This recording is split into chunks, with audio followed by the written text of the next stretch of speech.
Shalom, ya, ada sukacita. Ya, puji Tuhan, saudara sekalian, hari ini kita akan melihat satu tema yang terdapat di dalam surat Efesus dari pasal yang ketiga dari khotbah hari ini. Saya akan membawakan berkenaan dengan doa Paulus yang diberikan tema doa dan kekuatan rohani. Di pasal sebelumnya ada satu bagian juga Paulus berbicara tentang doa. Dan pasal-pasal sebelumnya, pasal 1 sampai pasal yang ketiga, kita diajak untuk melihat kedalaman, keajaiban dan kasih Tuhan dalam kehidupan orang percaya. Dan pada pagi hari ini saudara kita khusus akan melihat dari pasal 3 ayat 14 sampai 21 saudara. Kenapa hal ini perlu kita renungkan, saudara? Kita melihat bahwa satu fakta, satu kenyataan bahwa banyak orang Kristen mengalami suatu kelesuan rohani, saudara. Banyak orang-orang Kristen yang mengatakan bahwa beranggapan bahwa kekristenan itu sangat membosankan. Kekristenan itu menjenuhkan. Hidupnya seperti biasa-biasa saja. Bahkan tidak ada perubahan apalagi transformasi, saudara. Saudara, itu akan terlihat di dalam kehidupan gereja-gereja masa kini, saudara. Yang menganggap bahwa salah satu gereja, anggapan dari tokoh-tokoh gereja, saudara, di dalam masa-masa pandemi ini, saudara, ada satu ungkapan yaitu gereja itu mengalami satu penyakit, yaitu kekurangan darah, saudara. Anemia. Satu penyakit yang disebabkan kekurangan darah. Anemia itu suatu penyakit yang terlihat dari muka seseorang itu pucat, tidak ada gairah dan tidak ada ceria dalam kehidupannya, saudara. Saudara-saudara, keluhan-keluhan ini boleh dikatakan bahwa kita ada di tengah-tengah zaman yaitu yang sedang mengalami tidak lain tidak bukan yaitu krisis rohani. Untuk itu saudara-saudara, Efesus pasal ketiga ini saya mengajak saudara untuk melihat bagaimana pembelajaran Paulus terhadap kehidupan jemaat di Efesus berkenan dengan kerohanian. Saudara, bukankah kalau kita melihat Alkitab menyaksikan contoh daripada gereja mula-mula saja, jemaat gereja mula-mula itu penuh dengan kekuatan, penuh dengan kegairahan. Kalau kita melihat dari kisah para rasul bagaimana orang-orang percaya pada saat mereka menerima Yesus, pada saat Roh Kudus hidup dalam kehidupannya, mereka memiliki kehidupan yang begitu powerful, kehidupan yang begitu antusias sekali, bahkan dalam ibadah-ibadah mereka. Walaupun dalam rumah-rumah, kebaktian-kebaktian keluarga, mereka begitu rindu bersekutu, rindu membuka Alkitab, mempelajari Alkitab, membaca Alkitab. Mereka rindu berbagi, mereka rindu untuk melayani satu dengan yang lainnya, saudara. Itu kehidupan gereja mula-mula, saudara. Kenapa, saudara-saudara? Jelas peristiwa gereja mula-mula, peristiwa yang ada di jemaat pada gereja mula-mula, pada waktu kita menyaksikan hari Pentakosta, mereka menerima Roh Kudus, mereka dipenuhi oleh Roh Kudus, hidup mereka penuh dengan kuasa. Kehidupan anak-anak Tuhan, saudara-saudara, menyaksikan bagaimana pekerjaan Roh Kudus di tengah-tengah mereka. Sehingga saudara-saudara, Roh Kudus, roh yang berkuasa, kuasa menguasai dari seluruh kehidupan, menciptakan dunia ini, menguasai dan memimpin kehidupan orang percaya yang menghasilkan kehidupan penuh dengan sukacita mereka. Saudara-saudara, bagaimana caranya, saudara? Bagaimana kita boleh memiliki kehidupan yang kuat, saudara? Memiliki kehidupan yang boleh dikatakan begitu setia, bahkan kehidupan yang begitu mengasihi Tuhan, kehidupan yang begitu mau selalu melayani Tuhan, saudara. Saudara, hidup yang memiliki kekuatan itu bukan sekedar punya kekayaan, saudara. Kehidupan yang dikatakan kekuatan rohani itu bukan sekedar kita itu sehat, saudara, bukan itu. Tetapi saudara, kekuatan ini yang dimaksudkan, kekuatan rohani yang memenuhi kehidupan orang-orang percaya. Saudara, maka dari itu kita perlu sekali merenungkan 3 hal dari perikop kita ini. Yang pertama berbicara mengenai mengalami kuasa Allah. Saudara. Kuasa Tuhan. Bagaimana saudara dan saya bisa memiliki kehidupan yang ada satu kerinduan, ada satu gairah untuk terus menjadi murid Yesus itu. Bagaimana kita bisa mengalami kuasa Tuhan. Ayat 14 dikatakan, itulah sebabnya aku sujud kepada Bapa. Saudara-saudara, gereja awal itu, saudara, gereja mula-mula bahkan gereja yang dirintis, yang didirikan oleh Paulus, itu kalau beribadah pada umumnya, saudara, pada saat berdoa itu berdiri. Itu sangat umum sekali dan gereja pada abad itu selalu kalau berdoa berdiri. Dikatakan di sini, itulah sebabnya aku sujud kepada Bapa. Artinya saudara-saudara, ketika seseorang itu berdoa bukan hanya berdiri tetapi bersujud, itu ada maksudnya. Ada tujuannya saudara. Sujud ini tidak umum saudara. Seorang yang sujud itu adalah mewujudkan pada saat dia berdoa ada satu permohonan yang khusus, ada permintaan yang spesial, ada permintaan yang sungguh-sungguh didasarkan oleh keprihatinan hatinya mengalami saudara, termasuk saudara kemungkinan besar jemaat yang ada di Efesus ini sedang mengalami kebingungan. Mereka sedang mengalami krisis. Bukan hanya krisis identitas, tetapi krisis rohani mereka. Saudara. Sehingga Paulus mengingatkan kembali dan Paulus mengajak berdoa. Dan Paulus berdoa di sana. Ini perlu dibangkitkan. Jemaat Efesus perlu dibangkitkan melalui doa itu. Maka mereka memohon dengan sungguh-sungguh dengan bersujud. Berapa bulan yang lalu itu saya menyampaikan khotbah di gereja di kota Semarang. Gereja yang sama dengan kita mainstream, gereja yang saya anggap tradisional. Ketika majelis-majelis mempersiapkan pelayanan dengan tim pujian dan seluruhnya mengajak berdoa.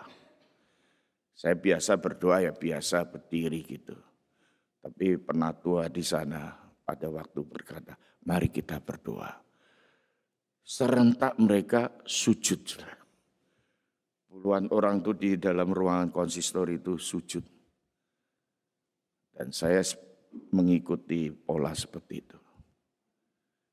Saudara, saya melihat gereja-gereja yang demikian. Bukan soal sujudnya saja. Penghormatan kepada Tuhan. Pada waktu menunjukkan sikap berdoa itu bisa dilihat, saudara. Bisa disaksikan, bisa dirasakan. Dan saya lihat di sini kalau kita melihat bagaimana permohonan daripada doa Paulus ini saudara. Mereka minta kuasa Allah saudara. Supaya kita mengalami kuasa Allah. Bukan minta kaya di sini dikatakan. Bukan mereka minta naik jabatan. Bukan mereka berdoa untuk memiliki segala sesuatu yang ada di dunia ini. Tetapi dikatakan di sana, aku sujud kepada Bapa, saudara. Kepada Bapa siapa? Saudara? Bapa di surga, saudara-saudara. Yang mana saudara-saudara dikatakan di sana, daripadanya semua turunannya di dalam surga dan di atas bumi menerima namanya, saudara. Saudara sekalian, semua turunan di surga dan di bumi. Ini maksudnya seluruh keluarga besar kerajaan Allah. Keluarga-keluarga yang lain pun ada di sana. Termasuk saudara-saudara malaikat-malaikat. Di surga dan di bumi saudara. Maksud Paulus saudara-saudara, kita ini tidak perlu takut menghadapi tantangan hidup bagaimanapun kita ada di dalam krisis hari ini. Bagaimana kita menghadapi rasa takut kita saudara. Di dalam menghadapi kebingungan kita, kebimbangan hati kita saudara. Disebutkan di sana, kita tidak perlu takut. Aku berdoa kepada Bapa dikatakan di sana. Berarti Bapa yang mengontrol segala sesuatu. Bapa yang menguasai segala keadaan. itu Bapa kita, Bapa di surga. Maka di dalam kekristenan itu memanggil Allah itu Bapa. Dia yang ada dalam hidup kita, kita anak-anaknya, saudara. Ayat yang ke-16 dikatakan, aku berdoa supaya dikatakan, ia menurut kekayaan kemuliaannya menguatkan, meneguhkan kamu oleh rohnya di dalam batinmu. Saudara, kemuliaannya. Menurut kekayaan dan kemuliaannya, ini saudara-saudara sinonim sama artinya yaitu kuasa. Kalau dalam konteks ini bicara tentang kekuatan, kuasa, saudara. Jadi apa yang mendorong kita beribadah, apa yang mendorong kita berdoa? Paulus mengatakan di bagian ini yaitu pada saat kita lemah sekalipun, pada saat kita tidak berdaya, ada satu hal yang kita sadari ketika sujud berdoa kepada Dia, perbendaharaan daripada kekuatan Allah, kuasa Allah yang tidak terbatas. Allah yang maha besar itu, Dialah Allah yang ada di tengah kita. Sehingga Paulus dia meminta kepada Tuhan, saudara. Saudara sekalian, ketika kita melihat hidup kita hari ini, saudara, seringkali saya mengingatkan diri saya, saudara. Mari kita lihat Tuhan selalu. Ketika ada masalah di depan kita, mari kita ada penglihatan, ada pemandangan, ada satu iman yang melihat Allah lebih besar daripada apa yang kita sedang hadapi, saudara. Saudara sekalian, Allah yang besar yang kita sembah itu. Di mana kita boleh sujud berdoa kepadanya, saudara. Saudara-saudara, kalau kita perhatikan daripada kehidupan hari ini, saudara. Banyak orang-orang Kristen termasuk saudara dan saya seringkali melihat masalah itu. Tidak melihat Allah yang besar. Kita melihat masalah hidup kita yang besar sekalipun. Tetapi Paulus mengingatkan mari kita sujud kepada Allah. Dikatakan di sana berdoa menurut kekayaan kemuliaannya menguatkan, meneguhkan kamu. Saudara-saudara, dikatakan di sana ada satu kata penting yaitu roh. Roh Kudus. Disebutkan di sana, oh kamu oleh rohnya di dalam batinmu, saudara. Saudara, inilah yang merupakan sumber kekuatan kita, saudara. Roh Kudus yang ada dalam hati kita. Alkitab itu berkata, Roh Kudus itu adalah roh yang berkuasa, roh yang di dalam pemahaman Allah Tritunggal dia sama, setara, saudara. Allah menciptakan langit dan bumi bersama di sana Roh Kudus ikut menciptakan. Roh Allah dikatakan di Kejadian 1 melayang-layang dikatakan. Di atas air dia menciptakan langit dan bumi. Di situ ada kuasanya. Kuasa Tuhan itu bisa kita saksikan dengan kita melihat ciptaan-ciptaannya. Melihat ciptaan Tuhan. Oh saudara sekalian, kita bisa menyaksikan. Bagaimana ajaibnya kuasa Allah itu, saudara. Berbicara dengan berkenan dengan kuasa Allah. Berkenan kuasa yang membangkitkan orang mati, saudara. Kita mengenal Tuhan itu artinya kita memahami mengenal Tuhan yang membangkitkan orang mati. Saudara-saudara, di dalam hidup kita ini ada kuasa yang besar, saudara. Yang seringkali menjadi momok, menjadi ketakutan bagi manusia, yaitu kematian. Saya tadi malam dapat berita, jadi kuku saya itu Ai, ya kakak dari papa saya, usianya hampir 100 tahun, kurang berapa hari. Ya, saya ingat sekali kami keluarga yang bukan Kristen. Tapi satu hari saya itu menggembalakan di Jakarta. Setiap kali saya titip anak saya yang paling besar itu kalau kami melayani hari Minggu titip ke rumahnya untuk diasuh karena hari Minggu hari yang sibuk. Kuku saya itu mengasuh. Tapi hati saya itu terbeban. Kuku udah usia lanjut. Saya berdoa supaya dia percaya Tuhan. Puji Tuhan, Tuhan memberikan anugerah keselamatan. Sampai akhir hidupnya setia. Bahkan saya mendapatkan berita dari pendetanya, masih pergi ke komisi. Kalau kita di sini Usinda, di sana komisi Kaleb orang-orang tua. 90 tahun lebih masih ke gereja. Tadi malam dia dipanggil Tuhan. Secara manusia saya sedih karena dia cukup dekat dengan kami. Kami tidak bisa pulang, tapi kami bisa berdoa bersama lewat telepon bersama keluarga. Saudara, kuasa kebangkitan itu saudara lebih besar daripada maut sekalipun. Maut telah dikalahkan saudara. Kuasa yang lebih besar ada kuasa kehidupan yang membangkitkan orang mati. Ini kuasa yang luar biasa. Saudara sekalian, kita membaca setiap minggu pengakuan iman rasuli, kebangkitan tubuh atau kebangkitan daging atau kebangkitan orang mati. Itu ada satu deklarasi pernyataan iman. Bukan sekedar teori, bukan sekedar isma ajaran, tetapi itu sebuah fakta, itu merupakan satu kebenaran. Dan satu hari kelak bukan hanya roh kita yang dibangkitkan, tetapi saudara-saudara tubuh yang baru dikenakan. Kapan itu terjadi? Pada saat kedatangan Yesus yang kedua kali. Surga itu akan turun di atas langit dan bumi yang baru. Kuasa Allah yang demikian sempurna. Paulus dikatakan di sana pasal 3 itu saudara, rohnya di dalam batinmu. Nah, ini perlu kita perhatikan apa maksudnya saudara. Kuasa rohnya, kuasa Roh Kudus itu bukan hanya dilihat disaksikan lewat kekayaan seseorang, kesuksesan seseorang atau kesehatan seseorang. Ya betul saudara, itu ada berkat kuasa Roh Kudus, berkat daripada Allah, kesehatan, kekayaan dan sebagainya. Itu berkat. Tetapi ada satu hal yang terpenting dalam hidup kita. Paulus mendoakan di sana, yaitu adanya kuasa Roh Kudus yang bekerja dalam batin kita. Lewat pembaharuan batin Roh Kudus itu bekerja.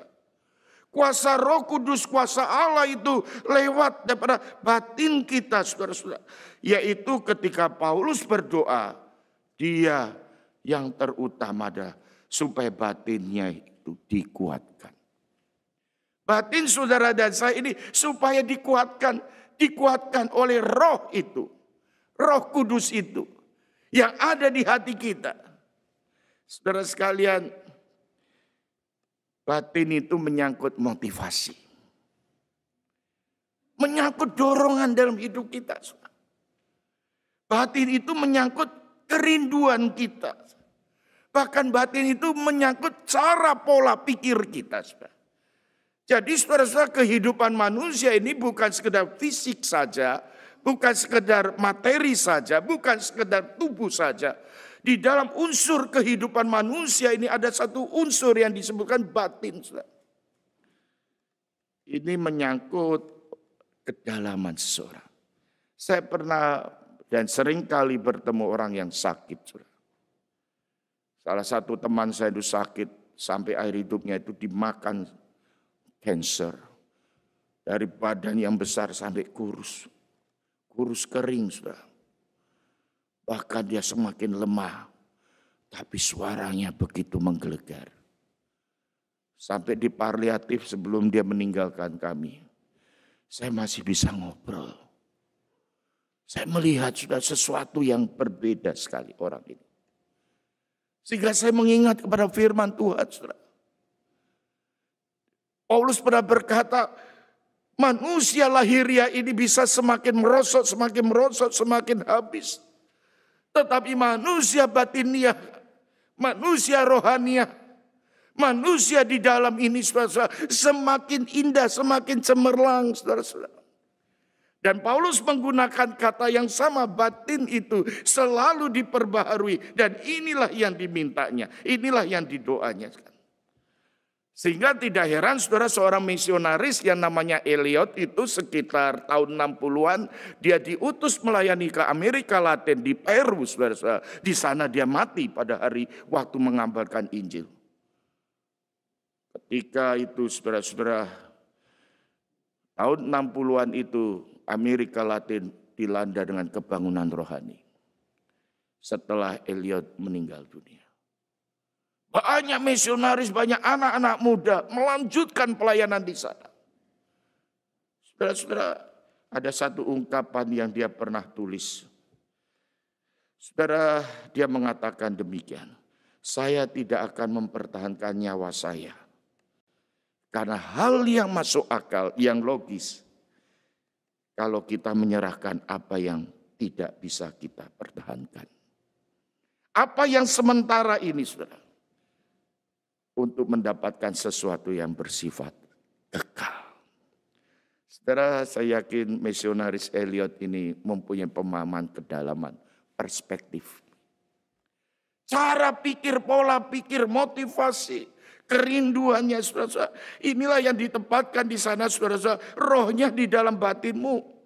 Di ayat ini bernyambung dengan satu kalimat, yaitu di dalam batinmu sehingga oleh imanmu Kristus diam di dalam hatimu dan kamu berakar serta berdasar di dalam kasih. Saudara, saya kira kita perlu hati-hati dengan kalimat sambung, kata sambung sehingga. Saudara. Orang yang dipenuhi Roh Kudus sehingga dikarenakan seperti ada hubungan sebab akibat Kristus diam di dalam kita. Saudara, kata yang dipakai di dalam bahasa Greek-nya ini, saudara, bukan sehingga. Ini melanjutkan. Dan lebih tepat atau dikatakan setelah itu. Di saat yang sama. Seorang yang ada Roh Kudus dalam hidupnya. Roh Kudus itu sama dengan Kristus ada dalam hati seseorang. Ada dalam satu kita. Kristus masuk dalam dan diam di dalam hati kita. Kristus berdiam dalam hati kita artinya semakin nyata. Semakin real. Artinya maksudnya Kristus mengontrol hidup kita, mengontrol hati kita. Hati kita semakin lama semakin serupa dengan Kristus. Sehingga surat Galatia itu Paulus memakai satu kata, Kristus dibentuk di dalam hati kita. Maka ada satu lagu Paulus mengatakan satu lagu yang dikatakan hidupku bukannya aku lagi. Tapi Kristus dalamku. Saudara, kita itu memiliki Kristus yang membentuk hati kita. Dia berdiam di dalam hati kita, artinya Kristus tinggal di hati kita. Apa maksudnya saudara-saudara? Apa artinya saudara-saudara? Artinya saudara, hati kita hendaklah pantas ditinggali menjadi tempat tinggal Yesus. Hati kita dilebarkan, hati kita dibersihkan sehingga itu menjadi tempat yang nyaman, saudara. Saudara-saudara, saya melihat beberapa jemaat di sini senang menyambut tamu, saudara. Rumahnya dibuka untuk menyambut tamu. Dan saya perhatikan banyak secara umum ketika sambutan itu saya saksikan rumahnya dibersihkan, kamarnya dibersihkan, semuanya dibersihkan. Saya tanya enggak usah, enggak apa-apa, kita biasa-biasa. Enggak Pak, supaya tamunya nanti nyaman tinggal di sini. Hati kita itu adakah kerinduan seperti itu? Supaya nyaman, dibersihkan semuanya. Sehingga Kristus yang hadir ini dengan leluasa melebarkan hati kita, meluaskan hati kita, melapangkan hati kita. Saudara-saudara, persekutuannya semakin erat. Persekutuannya semakin intim di dalam Kristus. Itu bagaimana caranya saudara-saudara. Ayat yang ke-18, ayat yang ke-17. Sehingga oleh imanmu Kristus diam di dalam hatimu. Ada kata kunci, oleh imanmu. Persekutuan yang intim ini saudara-saudara melalui apa saudara? Melalui iman. Iman di sini berarti kesediaan kita untuk mau mengatakan, ya Tuhan, aku mau mengikut Engkau. Ya Tuhan, aku mau percaya. Di tengah-tengah krisis sekalipun aku mau memohon kepadamu pertolongan kepadamu, dan aku rindu Engkau selalu hidup dalam kehidupanku. Saudara sekalian, ayat yang ke-18, aku berdoa supaya dikatakan, kamu bersama-sama dengan segala orang kudus dapat memahami betapa lebarnya, panjangnya, tingginya, dan dalamnya kasih Kristus. Saudara, ini fase pertumbuhan. Paulus berbicara di ayat yang ke-18 ini adalah fase pertumbuhan. Saudara. Kekristenan itu harus melewati dari satu fase ke fase. Fase pertumbuhan ini, saudara, orang percaya bukan hanya tahu kebenaran. Bukan hanya percaya bahwa Yesus adalah Tuhan yang hidup, yang bangkit dari mati. Tetapi juga selanjutnya mengalami kehidupan di dalam Dia. Salah satu hal yang Paulus sebutkan di sini, mengalami kasih-Nya. Mengalami kasih Tuhan. Makin lama makin dalam, makin lama makin tenggelam, makin lama hidup rohani kita sudah tenggelam dikatakan di dalam kasih Tuhan. Tenggelam di dalam kasih Tuhan ini dikaitkan lebar, panjang, tinggi, dan dalamnya kasih Kristus itu. Penafsir Alkitab banyak yang sulit sekali menafsirkan, memakai istilah yang bagaimana ini. Apa yang dimaksudkan lebar, panjang, tinggi, dan dalam kasih Kristus itu? Saudara, kenapa disebut lebar? Kenapa disebut panjang? Kenapa disebut tinggi? Kenapa disebut dalam, saudara? Saudara sekalian, kalau kita melihat kitab Ayub, Ayub itu ada satu teman yang bernama Sofar. Teman Ayub ini pernah berkata demikian. Bagaimana kamu bisa mengukur hikmat Allah yang dalam dari Allah itu? Bagaimana kita bisa mengukur kedalaman hikmat Allah itu, saudara? Yang lebih tinggi dari langit, yang lebih panjang dari bumi, yang lebih dalam dari dunia orang mati, dan lebih lebar dari lautan. Saudara, teman Ayub Sofar ini mengajak kita merenungkan dengan bahasa kita, saudara. Ketika kita duduk di pinggir pantai, saudara, ketika kita merenungkan, melihat, ketika kita memandang ke depan, melihat ke atas, ketika kita melihat bintang-bintang itu bertebaran di langit yang begitu luas, ketika kita melihat laut yang begitu melintas luas di sana, saudara, apa yang dirasakan? Betapa panjang, lebar, dan dalam. Ini artinya ada rasa takjub. Ada rasa kagum, saudara, ada rasa ketertarikan. Sehingga dia tenggelam dikatakan di sana. Kita diajak untuk merenungkan. Adakah kita saat ini mengagumi kasih Tuhan itu? Saya seringkali dapat foto-foto kalau ada teman, apalagi liburan ini, ada yang pergi ke New Zealand, pergi kemana. Aduh, dia bilang, Pak, indah sekali, Pak. Pak Joni harus ke sana. Waduh, saya bilang, iya. Kalau ada Tuhan kasih kesempatan, saya bilang, indah sekali. Tidak usah jauh-jauh, sudah. Saya kemarin lihat sekelompok daerah bunga yang tumbuh di musim semi ini, sudah. Pergi ke Bora, waduh, hati saya lihat di sana bunga tulip dan sebagainya. Bapak Ibu saudara sekalian, pemandangan yang indah ini sebenarnya menakjubkan. Kasih Tuhan jauh lebih menakjubkan. Di dalam melukiskan dimensi kasih Tuhan itu begitu luas.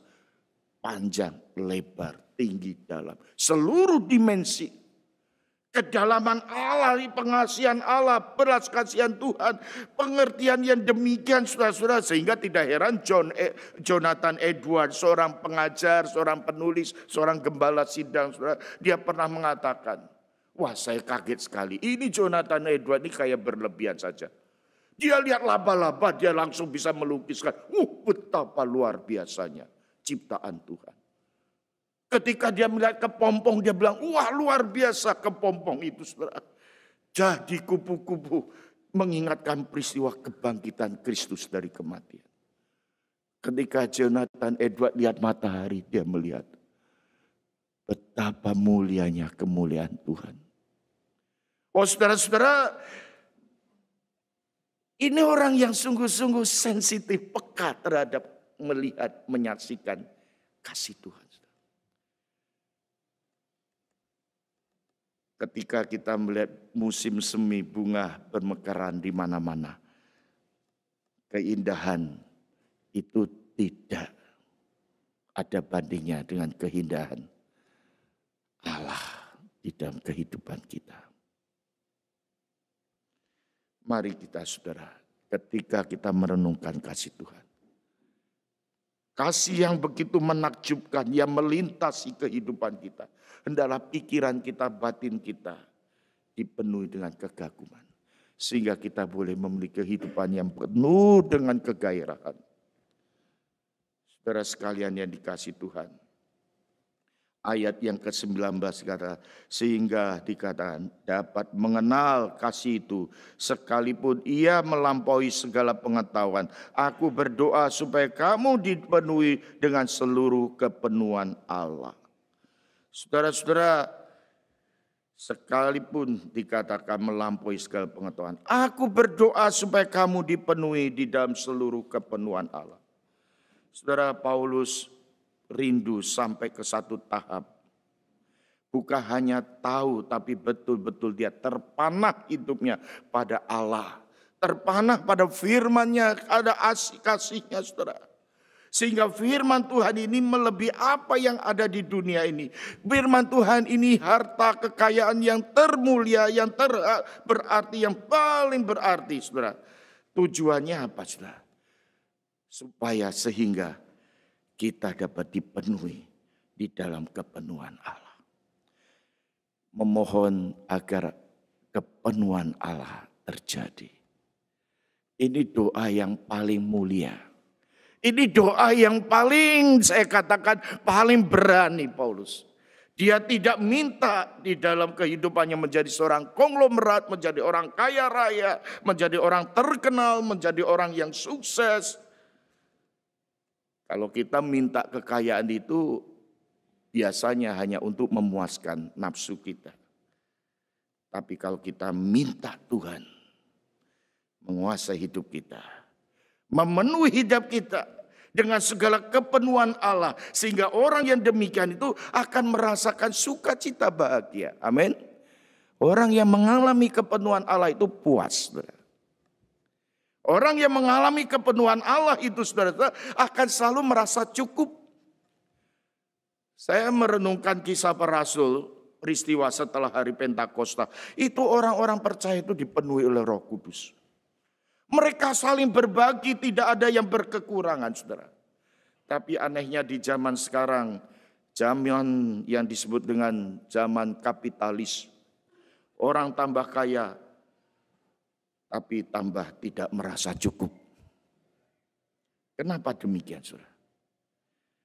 Ada krisis. Ada ketidakpuasan, ada kekosongan, ada kehampaan, saudara-saudara. Tetapi seseorang yang di saat-saat demikian, dia mau dan menerima kepenuhan Allah dalam hidupnya, dia akan merasa cukup dan puas, saudara. Orang yang cukup itu artinya orang yang tidak serakah, saudara. Orang yang merasa tidak cukup akan serakah. Serakah jangan diartikan uang saja loh, tidak. Serakah itu bisa nama, popularitas, sehingga kita bisa bersaing bahkan menyakiti orang lain.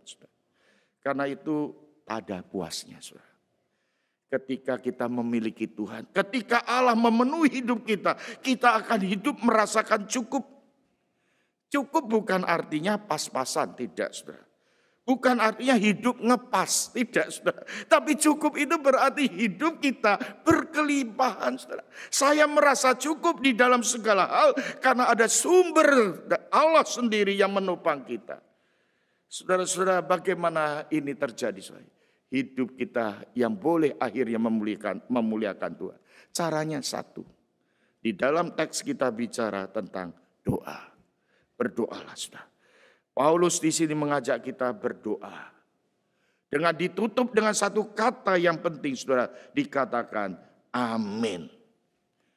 Paulus mengajak kita untuk berdoa dengan ditutup kata amin. Yang berarti ya, sungguh benar. Amin itu artinya ya, sungguh benar. Dipenuhi Allah, kemudian kita bisa berkata ya, amin. Amin. Mari kita berdoa.